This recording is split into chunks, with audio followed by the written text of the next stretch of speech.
Bear Nation, how we doing? It is your host, Rob Napoli. We are back for another episode of the Bear Necessities podcast. And today I have on the show the co-founder of Popup, which is the commerce platform that is reinventing the online store, Matteo Grassi. Matteo went from acting and dancing professionally here in New York City to having 3 failed businesses, to doing 16 million in revenue, to raising 3.5 million with just a pitch deck. And he's very passionate about making an impact with business and making an impact through business. And in fact, we're going to talk about one of his businesses today, but he's also got his hands in a couple other businesses as well, because he's the kind of guy that, I don't think you like to sit still, do you, Matteo? No, I don't like to sit still, and I think it's a curse. Like it's a blessing and a curse at the same time. And I think this came through my life. Everyone will say you're doing too much, and I think I'm 40 now.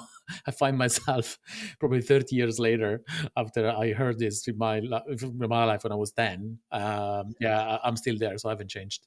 I mean, I've been told that a lot too. And while I appreciate it and I love it, sometimes, I got too much, it's a dream thing, but I'm excited to have you on because we met through a number of different people.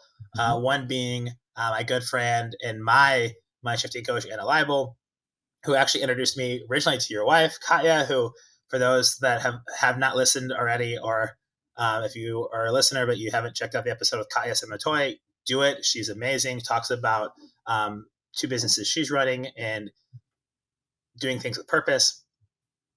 But Matteo, since you're Italian, the first question I'm going to ask you is, what's your favorite coffee?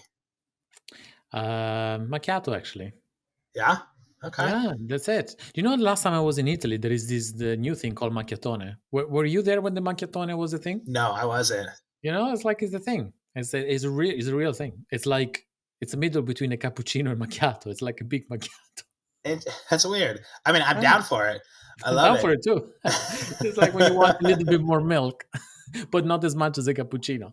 Well, it's funny. I remember the first time that I tried to order like a cappuccino after lunch, and somebody was like, "Rob, you don't have milk after breakfast. Like, Oh no, what are you doing?" what are you doing? It's like, when I grew up, for dinner, you had steak, potatoes, and milk. I had to educate a lot of Italians on what a Midwest dinner looks like. When you have a supper with like a steak, mashed potatoes, corn, and you had a glass of chocolate Glass milk of at milk, dinner. a pint of milk. Have you ever heard a latte and then they gave you a glass of milk? Yeah, Yeah. you didn't. Yeah, right. Yeah. Yeah. For everyone that doesn't know, latte in Italian means milk. Milk. So when you go to Italy and you order a latte, you're gonna get a glass of milk. That's it. Yeah, Not they don't make it like a scorchionate. latte in the U.S. where you're like, "Can I get an oat milk latte?" Because they'll be like, "That's oat milk." Yeah, Yeah, it's exactly. crazy. But I'm a big fan of and it's funny is living in Italy actually just made me like a black coffee drinker, because it's espresso with a little bit of sugar.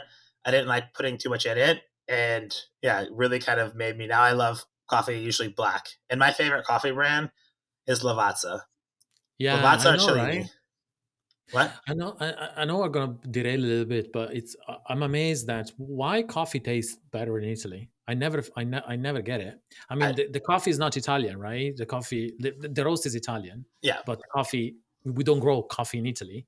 yeah. But just like I get an espresso anywhere else, and it's just like when I go back to Italy and I drink espresso, it just tastes better. I I don't don't know. know. I know. I think Same machines, same coffee. Why?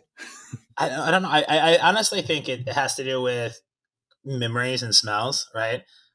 Just like I think that when you go to Italy or France, a glass of wine just tastes better.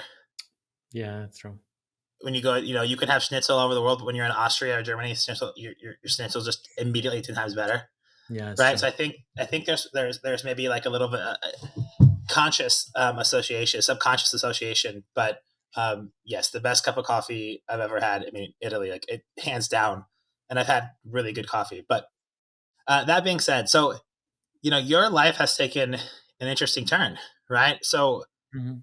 being from um, Italy, just outside Bologna, right? Yes, yeah, on the coast. So how did you get into acting and dancing professionally, and how did you end up here in New York City? Acting and dancing, I started when I was 8. My mom is a theater teacher, my dad a musician, so I they never pushed me to do this. I grew up in a not rough neighborhood, I would say, because I mean, I lived in New York City. I think that comparing of rough to New York City from Italy, but let's say it wasn't like a super safe area. It was like a residential, not residential, like council houses and that type of stuff. That's how I got into breakdancing. So I started acting when I was 8 in school, and I got into breakdancing when I was 12 years old, just because at the time it was the only thing that we could do to stay out of trouble. And yeah, I just got really, really good, really, really good at it. And that my career took me into from breakdancing to K-pop, and then we started to touring around with the boys, and we represented Italy to the Battle of the Year in 1998, and I studied in university. Like after that, was like 17, 18, went to university. As soon as I finished uni, I was like, I want to see the world, and I moved to New York. It was the first time literally I took a plane. I'd never been anywhere in Italy. That's actually crazy, like thinking about it, you know. I didn't have a lot of money, so I was working in the summer, I was studying in the winter, and that's it. But my life was like that. So I didn't have time or money to travel anywhere. So I didn't see much. But I started meeting a lot of people through dancing, right? Because when you go to international competition and things like that, it's we went to Germany, but we drove. I never took a plane, and you start meeting all these people from US. From you enter in this community, and I was like, I want to see the world. And what is the place where you can see the world in one city? New York City. Correct. Yeah, that's why I arrived in New York, and I got into Broadway Dance School as a dancer, and for that I started working a little bit as a dancer. I was working as a bartender as well. I spent about a year in New York City. You're kind of doing the whole, you know, Broadway theater and dancing and bartending, Yeah. like the whole nightlife scene. That's awesome. So when did you, as I introed you in, I talked about you had three failed businesses, kind of starting off to growing 16 million in revenue. You had a nice raise with just a pitch deck, and you launched Mm, a charity. So you're dancing, you're living in New York City, and also you've been in mm, Australia, you're now in mm, Ireland. Like you've been all over. When did the switch happen of like I'm done with I'm hanging up my dancing shoes mm. and I'm gonna become an entrepreneur? Was there a moment? Did it just I think happen? Like how did you like what you kind of lived? I mean, you were a dancer from such a young age.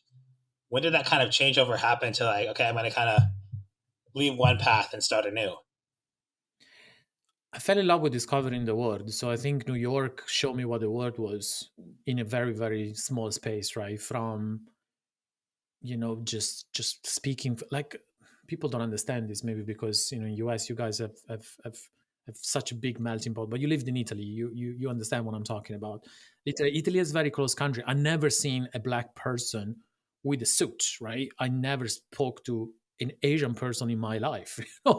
It's you arrive in New York City and you see this melting pot of people from all over the world, and you start to experience like foods and from all over the world as well.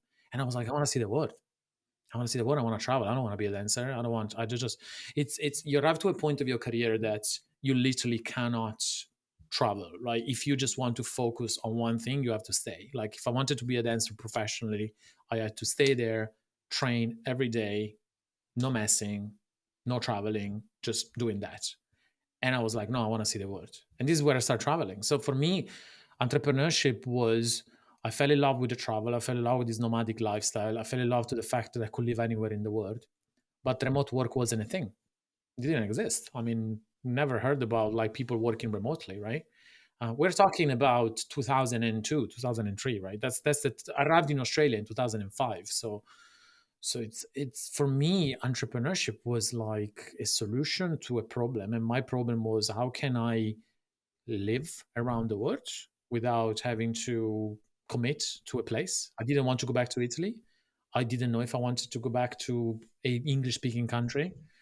I actually arrived in Ireland because it was the only English speaking country where was able to get a job after Italy. So if I work remote, I probably would have never arrived here. I probably would have lived anywhere but Ireland or UK. So for me, entrepreneurship was just a path to freedom, nothing more. I love that because I actually, the episode, as we're recording, the episode hasn't dropped, but the episode will drop by the time your episode's out. I did an episode with Ronald Richards, who's a really good friend of mine. He's an entrepreneur, and we were talking about we did a two part episode. And the second part was about walking your talk, and he said for him, entrepreneurship was not about getting rich. If you wanted to get rich, usually you can get rich by working a good corporate job, investing, putting your money in stuff. Entrepreneurship was for him about freedom, the freedom to be able to pick and choose what you want to do at the cost at times of money, right? Yes. And you're actually the third person in the last 2 weeks that has said the same thing to me about entrepreneurship, and I love this. And freedom to you is traveling the world. Freedom to you is exploring. Freedom to you was all these things. And entrepreneurship was that way before smart working, before remote working happened. So, talk to me about your solution to your problem was Mm-hmm. to start a business, but you talked and put in the intro that you failed a couple times. Mm-hmm. Were those failures the first thing that happened? Did you like strike gold with your first business? Did you fail with your first business? Talk to me about what in what your journey was like once you figured out your solution and you decided to start going into this, and then it wasn't as easy as you thought.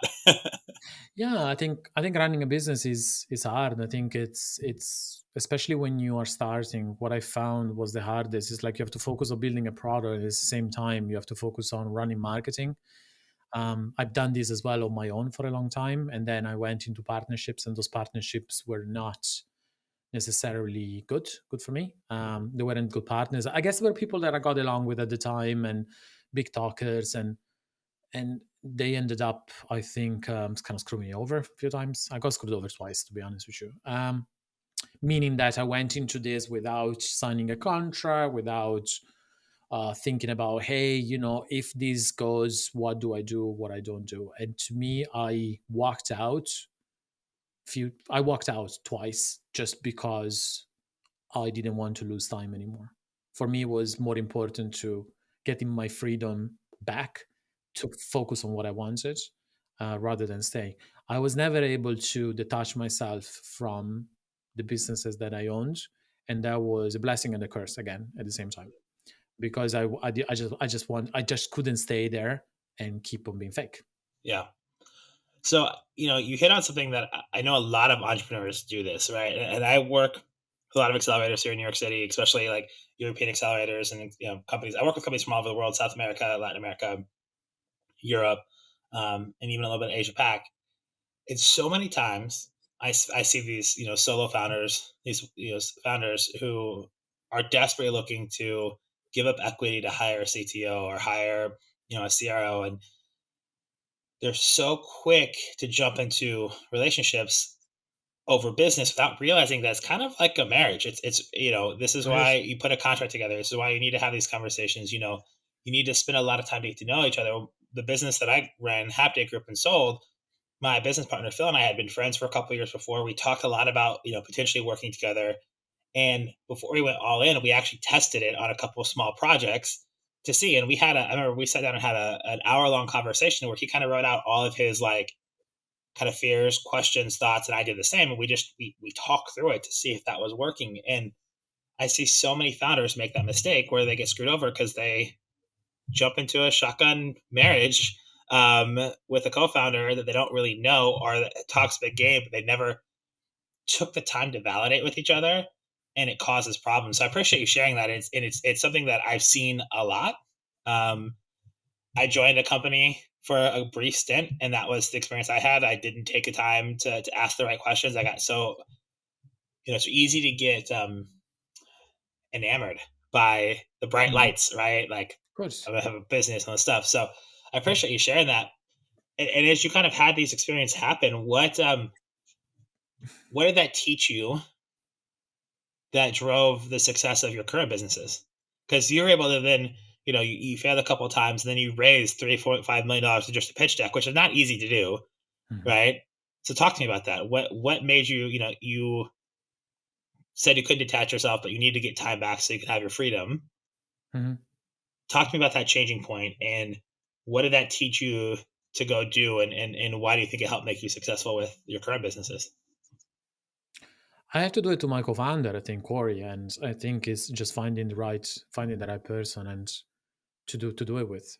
In terms of the set of skills, first of all, the values, the also the ability to be very very different and having meaningful conversation where you can have positive conflicts. I wouldn't even call it conflict, but you different opinions, but then you're kind of driving each other right into the opposite direction, right, where you're really good at.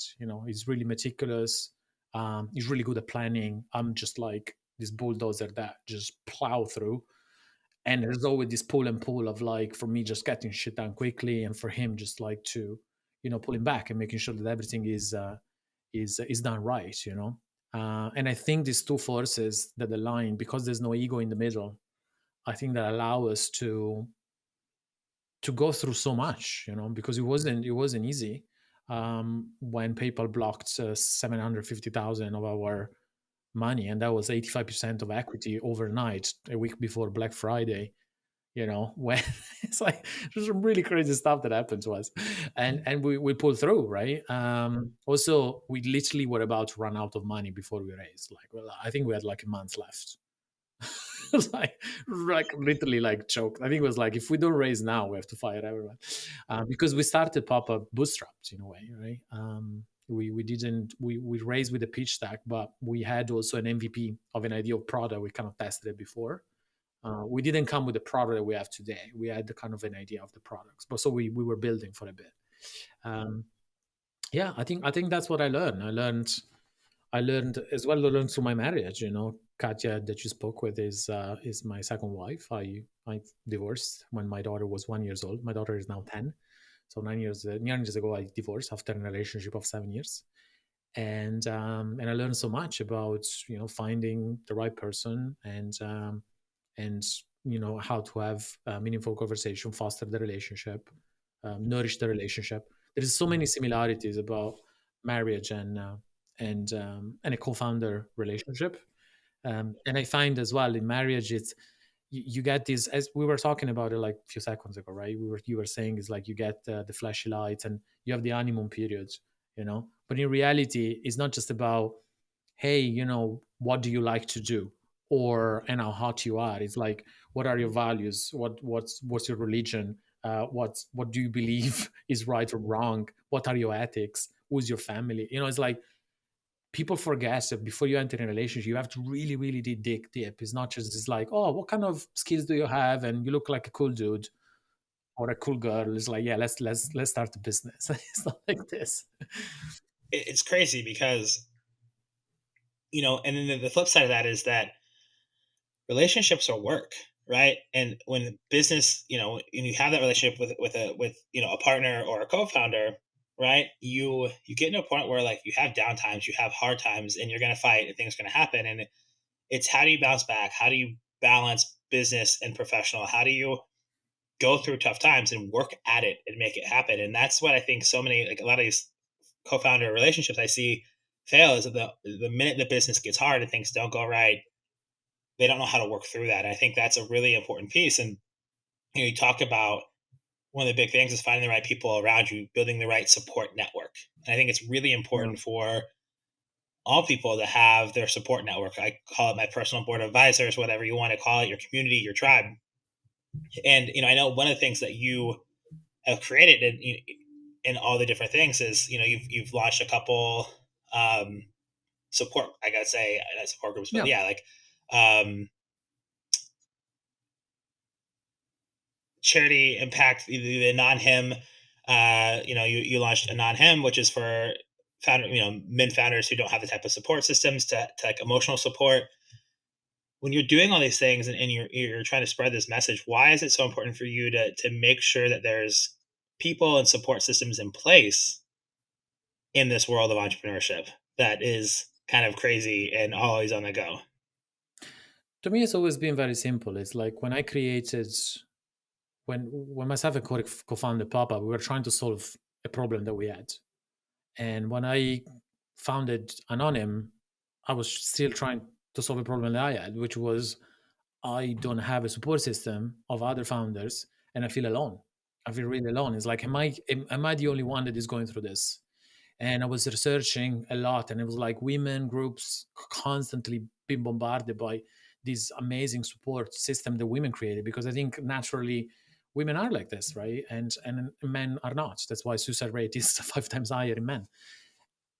I was just trying to create something for myself, to be honest with you. And then I was like, I don't want anyone to go through what I'm going through. So when I started to talk to other founders and realizing is like, oh my God, there's people that are even 10 times more successful than me. People that raised a ton of money. They have, like, in terms of like financial stability and everything, like 10 times more than I am, and they're even more burnout than I am. So I was like, there's nothing to do with the fact that it's a startup or raising money or how much I own, or it has nothing to do like this. Like, mental health is a struggle that anyone can go through it in every point of their career, and I just didn't want other people to do the same. So for me, it was, let's do this. Let's solve my problem, and maybe I can help others as well at the same time. I love that. And I think it's important for anyone out there listening. If you ever feel like you're kind of alone, you're probably not. And it's probably a sign to talk to somebody, whether that's us, whether that's joining a group. Right. I always tell people, my listeners, I've had a lot of conversations, a lot of founders about different parts of their mental health. And it's like, if anyone ever is struggling, call me. Like, I'm happy to have a conversation. Yeah. Not that I'm a professional, and I will always say, go find a licensed professional, but I'm always happy to be in the ear. And I think it's really important for those out there. It gets really easy to put your head down and try to build something and go at it, and it consumes you, right? Entrepreneurship, running a business, building a business. And sometimes you look up and around and you feel alone because you put so much time and energy into building something, and just know that you're not. And there's resources and there's people and there's things, and it you need to talk about it, right? Yeah. And it's going to help. It just helps to be able to get it out. Sometimes you need to get it out of your system. So I just wanted to plug that. I think it's a good time to just say, like, if you're ever feeling, if anyone out there in the audience, whoever's listening to that feels that way, make sure you talk to somebody. There's so many resources, Yeah. and it helps. Yeah, to me, I think, just want to add the point. A lot of the time with mental health, we have underlying conditions, and business, it's a way to escape to this. And it's kind of, you enter in a vicious circle, right? It's like you already have some trauma, or you're going through some stuff, and you just focusing on work and overworking because you don't want to deal with your shit. And eventually everything just accumulates. It's literally this vicious circle that you're overworking, so you're not dealing with, so you don't have to deal with your problems. Your problem is still there, but then you're adding all the problems and the drama that running a business is, and then eventually you explode. And I found that myself. I was like, why do I get so obsessed about solving this problem in the business? And I realized, because if I'm constant, if my mind is in that, then it's not in everything else that I need to fix. And that happens. So sometimes it's, you don't have any problems and you just get burned out from work, but other times it's underlying condition that surface. Yeah, I appreciate you sharing that. I think it's just important out there for people to know that everybody's journey is unique because it's their own journey, right? But there are people that are going through similar things, people in similar spots of life, similar states of life, where they can help talk, chat, and to leverage that. So I appreciate you sharing that. I wanna flip it over to Popup, right? And I really think it's interesting because you also ran, or part of, a startup that helped build brands for e-commerce. What Mm. got you in? Like, when you were looking at, this, think back to after New York City, you went out to Australia, all these things, and you're looking at the world, early 2000s. Online shopping is starting to get big, but it's not quite there Mm. yet. We really hit the online shopping boom more in 14, 2012, 12, 13. 12, 12 to 16. Yeah. Yeah, Facebook times. exactly. So, what got you into the e-commerce world? Like, put yourself kind of back, and I think you got into kind of the e-commerce brand building in that when you were at Shopify too, right? So you kind of saw that back in the day in 2016. But what started you down this road to Mhm. realizing e-commerce is a place that you wanted to be a part of? I wish to have like a more inspiring answer, but to be honest with you, it was literally like, what the hell can I do? with my skills right now, which I have a degree in psychology, so I wasn't like, what can I do, right? It's like I didn't know how to code. I have a degree in psychology, so to me it was a shifting from psychology to marketing, and I was like, what can I do today to make money online that will allow me to have the freedom where I want, but I can live all over the world. And literally, that's it. It was like, I can start a brand. I can just start a brand and sell online. I can sell online. I can sell stuff online. And my first project was a beauty tunics brand, like workwear. Initially, it wasn't workwear, to be honest with you. It was I wanted to build this kind of cool streetwear brand with nanotechnology fabrics. But when I put the business plan together, I actually was smart enough to put the business plan together. I realized that the depreciation of the goods would not allow me to actually, I was going to fail within 2 years because as the season were coming in, the goods were depreciating. But I had all these contacts about, like nanotechnology fabrics already established. And so I was like, what can I build that doesn't depreciate over time? So if I buy stock, then I don't have to rush to actually sell it. And was like, yeah, workwear. And that's why I started the workwear brand. Textile uniforms. No, that was my first. That's awesome. I mean, it's crazy to me because I think it's interesting that sometimes people just kind of fall into it. They have an idea and they kind of matriculate on it and kind of follow that path, and it's like not the right thing, but it like gets you to the place where all of a sudden it's like, oh, here's the lane I'm supposed to be running in, right? Like I'm kind of like driving off in the wilderness, and all of a sudden like the highway pops up. It's like, this is the expressway that I need to be taking, and it happens because you took a chance, because you realized you needed to switch psychology into marketing, and then you started getting into marketing, and then you found a brand, a client that you can actually do something with, and it just, I think that's the most. Many of us don't, especially from the elder millennial generation. We didn't get taught entrepreneurship in school. There wasn't entrepreneurship courses the Mm. way there are now. You know, Yeah, so it's I true. think that for a lot of us, it's not like, oh yeah, we grew up and be like, I want to be an entrepreneur. You kind of fall into it because of things about realizing what your passions are. And I want to ask you, what do you think? Your passion is to travel and experience the world, right? What do you think that your love and experiences traveling has helped make you a better business owner, operator, leader? Yes, 100%. I think I changed as well. I think my passion have shifted, obviously. I'm 40 now, so I think very different from when I was 22, 20, 25. I still love traveling. I'm saying I still feel very comfortable in I'm in a nomadic state. I think traveling allowed me to learn how to be comfortable with the uncomfortable and how to be in situations where I don't know. I'm not really aware of what's going on, but I still have to make it happen for myself with very little. And if you think about entrepreneurship, a startup is actually that. It's like you are in a situation where you've never been before. It's exciting because like going into a new country or moving to a new country is exciting but scary at the same time. Sometimes you don't have a lot of money and you have to make the most of it, and you have to build something slowly and progress in your life. Same for me. So I think that's yeah, that was the lesson, I think. Yeah, Thanks. I That love was that a you nice share that, because question. for I never me, said this. I never well, for thought about it. me, Hmm. I so I never left the U.S. Well, I went to Cancun spring break 2008. I kind of don't count it.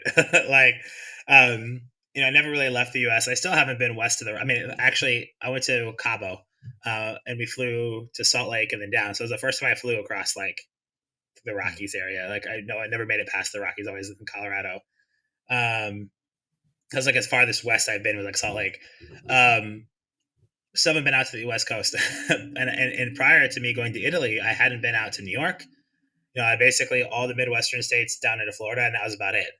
And but I'd always wanted to travel, but I was always kind of afraid, if I'm being honest. And it was when I met my now wife in small town Iowa, and she was like, "We're dating for 3 months." She goes, "Rob, I'm moving back to Europe after I graduate to get a master's. I don't do long distance. We either break up and in the heartache, or would you want to come with me?" And I'm like, "Let's fucking go." And moving to New York actually was easy because I had just spent 2 years living abroad, not speaking the language, and trying to figure out how to take a train and do this and do that. And I feel like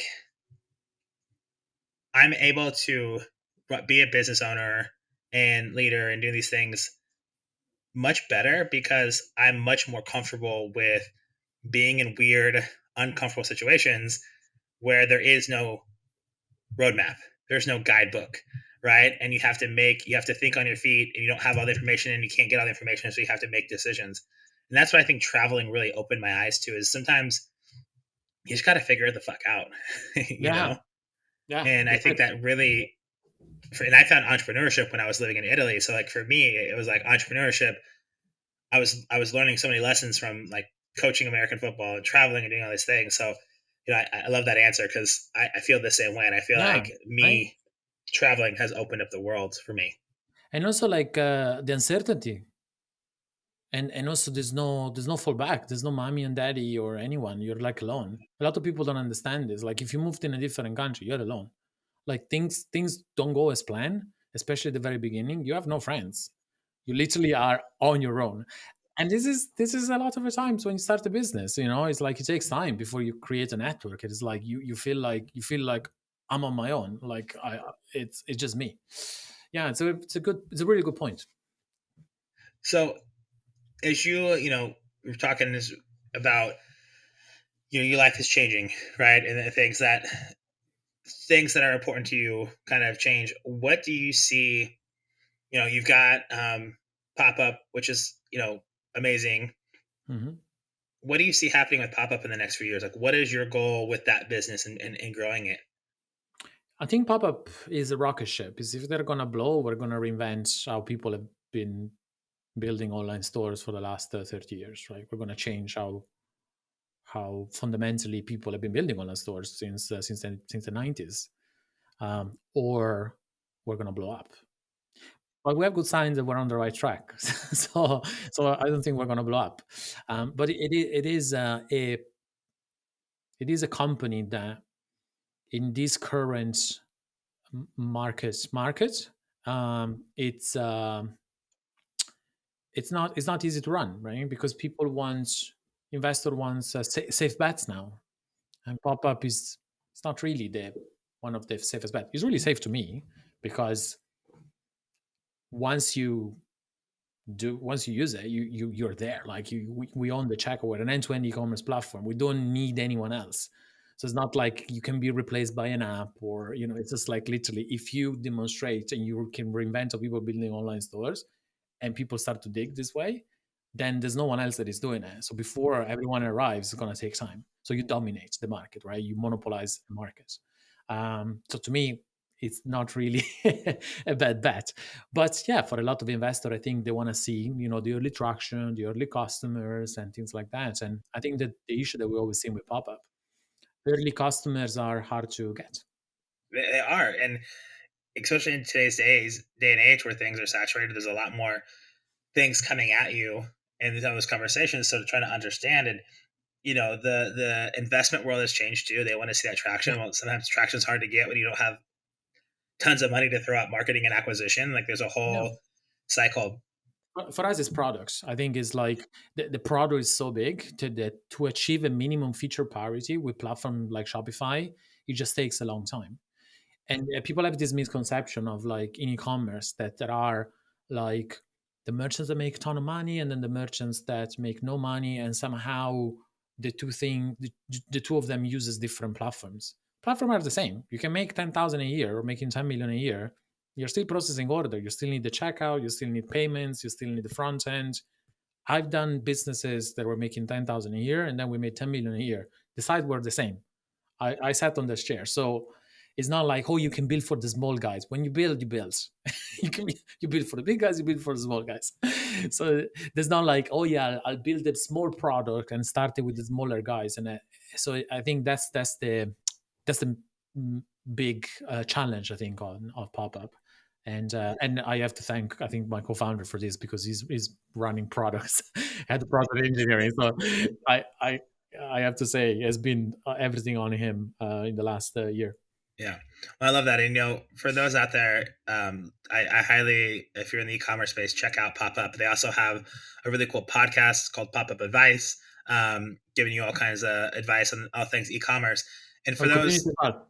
Nice community on Discord where we invite experts and stuff. So you that's can. amazing. And that's I think the e-commerce world is an interesting one, and there's a lot of opportunity there. And Pop-up is reinventing the online store, right? What you're trying to do is you're powering the next generation through no code e-commerce platform that lets you control the journey visually, build up stores, sell anything anywhere in the world, right? It's as you said, an end-to-end solution to really help sellers have a peace of mind that they have a stable platform and they Yeah, can own. And that's what's hard is you have all these different platforms and you have to like go on Amazon or you go on Shopify or do this, and then how you have to pay paywall after paywall after paywall to own this image and have this thing. It's like, where can I have an easier to run brand that is on brand? yeah, So I think it's important for anyone out there in the e-commerce world, check them out, check out their pop-up advice, pretty cool stuff. um as we kind of close this out, I always like to ask this question: what advice, if you had a millennial or a Gen Z or even an older person who just came to you and said, hey, I'm looking at starting my own business, to be an entrepreneur, what advice would you give them? What nugget of wisdom would you tell somebody who asked you for advice on being an entrepreneur? yeah. I would say there's no blueprint to success. So forget about everyone that's telling you, hey, you have to do this, you have to take cold bath, you have to wake up at 4 a.m., or you have to wake up at 8 a.m., or take inspiration, I think, from other people, test it out for yourself, see if it fits within your values, within your routines, within your happiness, and focus on the journey. Don't really think about, I'm going to become an entrepreneur because I want to build a platform like me, for example, that says it's going to reinvent the online store. I want to do that. It's a mission, but in reality, I'm trying to focus on the journey. That if you focus too much on the goal, there's so much stress that you put yourself into it, of like achieving the next funding round and growing this, and revenue, and you have to do 1 million, and then 10 million, then 100 million, and then I want to be a unicorn and do a big exit when I'm 50. It's all good. I'm not saying don't have a plan, but it's just there. The journey there, it's gonna take you to places that you don't know. So just focus on the journey and try to enjoy it. Otherwise, you're just robbing so much time of your life. I mean, I talk a lot about goal markers in the sand and like finding, being involved in the journey, and you pick up the flag and you put it there and you go accomplish that and you put it and move it. And instead of having, I want to have $10 million in the next 5 years, right? That's a huge goal and it's very future weighted and it's really easy if you don't see success early, everything seems to fall off track versus like be addicted to the process. The pursuit of it is what's there, and you have these goal markers or guideposts that you hit, Yeah, and understand once you hit one, there's always going to be another one, right? I think you and I were talking pre-show, and you said something about guideposts. Our goals are guideposts along the journey, but goals are not your destination, right? no, And I thought that was really, I like the way you kind of said it because it's at the end of the day, there's always something else to be done, somewhere else to yeah. go. Like it doesn't stop. So enjoy the journey while you have the time to enjoy the journey. Yes, 100%. And I'm the worst for that. Like, I want the audience to know. It's like I give advices to people because I spend a lot of times just focusing on the next milestone, and I woke up and I looked back and I was like, oh my god, I'm here now. Do I feel really happy? No. Like right now, I'm 40 and I'm at probably the peak of my career that I ever been, but I'm struggling more with my mental health today than I have ever been in my life. Even though when I was on social welfare, going through divorce and all of that, I was still better than what I have right now. I have a really, really good life right now, but I'm struggling more than ever. So it doesn't mean that if you achieve what you want to achieve, you're gonna be happy. It might not happen, right? So you have to enjoy the process no matter what. I love that. Absolutely love that. Matteo, thank you so much for joining the show today. Where can my listeners find you? Where can they learn more, connect with you at?